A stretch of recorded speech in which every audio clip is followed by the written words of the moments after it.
আসসালামু আলাইকুম, কেমন আছেন সবাই? ভালো আছেন আশা করি। আর এই যে দেখেন, প্রচণ্ড রোদের কারণে আমি আমসত্ত্বা বানাইতে পারিনি। আর ইদানিং এত গরম পড়ছে।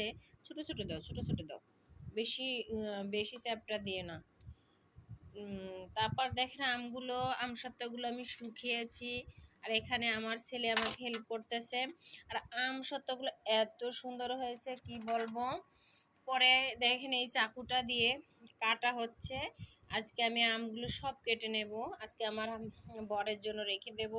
আর কালারটাও দেখেন কত সুন্দর উঠে গেছে, এত সুন্দরভাবে। আর আমার বাবা, আমার ছেলে আমাকে হেল্প করতেছে কেটে কেটে। তারপরে এই যে ভিতরে রাখতেছি আমসাদগুলো। আসলে দেখেন যে কালারটা এত সুন্দর হয়েছে, পাকা আমের এগুলো, পাকা আমের আমসাদগুলো।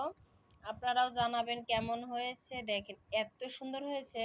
আর আমি এইভাবে করে এই যে বক্সের ভিতর রেখে দিতেছি। তা আমার আমস্বাদ কেমন হয়েছে অবশ্যই জানাবেন, পাকা আমের আমস্বাদ।